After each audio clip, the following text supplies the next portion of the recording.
So replacements. The best agents, obviously, if you work for or if you came from a brokerage that does not have great product, if they don't have great product, it's, really relatively mediocre product, then, you're not going to go to replace stuff, right?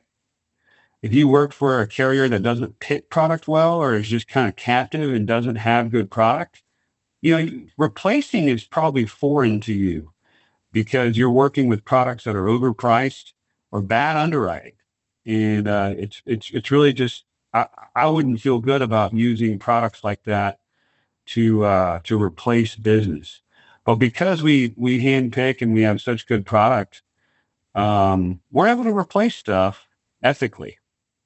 And I think it's unethical to take someone out of a bad product that they're not a fit for and put them in a good product that they're a fit for. That's the right thing to do.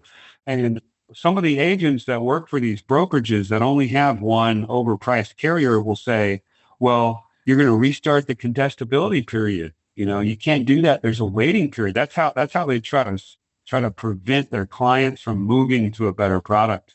And they try to scare their clients. But the reality is, if you ask the questions on the application and the client gives you their answer, that's all you can do is record the questions, right? The only way the client would be in trouble if you replace the policy is if they're lying to you. That's it. If they tell you no when it should have been yes, then they're going to be in trouble. Within the first 2 years, they're going to scrutinize that answer to that question. So yes, there is a contestability period, but they're only in trouble if they lie to you. And it's pretty naive to think that these clients don't know what's going on with their health. That's all they think about when they're that age. That's what they think about. That's why whenever you walk in to a client's house and you're able to rattle off all their medications and talk to them intelligently about their health, it builds trust because that's one of the main things they think about, right?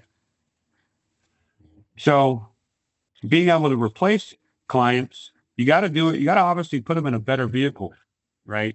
You got to, especially if they're on a 2-year wait already, and you put them into a first day coverage, that's an absolute home run.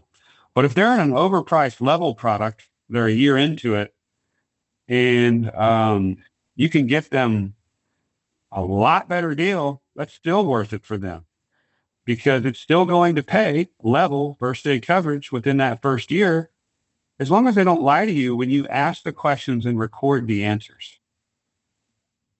If they're truthful about those answers, they have nothing to worry about. Okay. So why replacements? Well, I want to hammer this again. There was some questions I had last week when I covered this, and people just kind of following up with how everything works, right?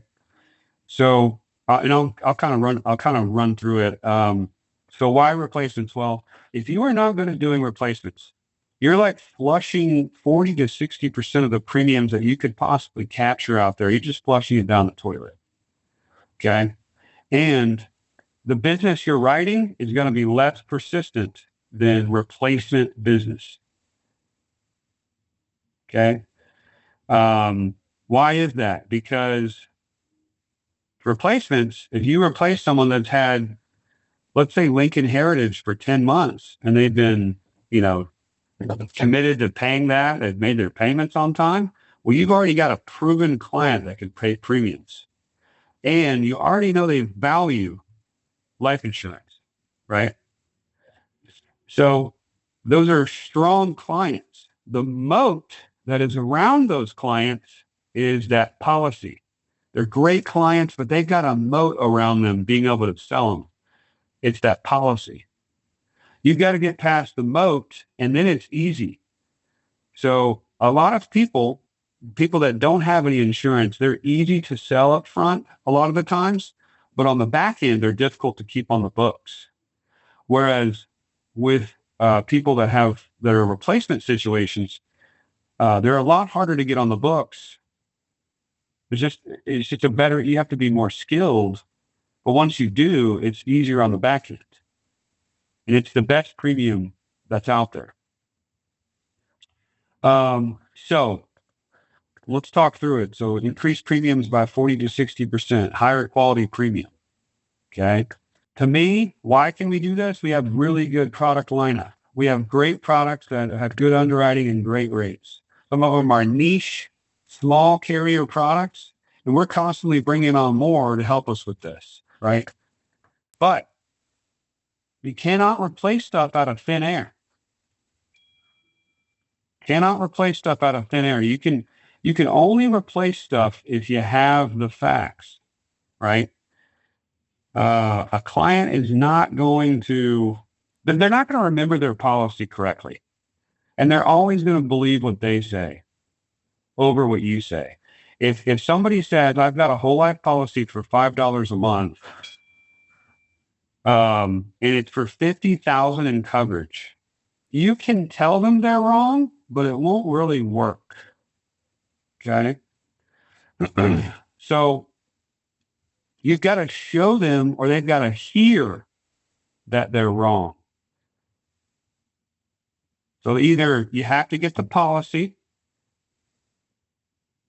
like the actual policy documents, or the carrier has to be called.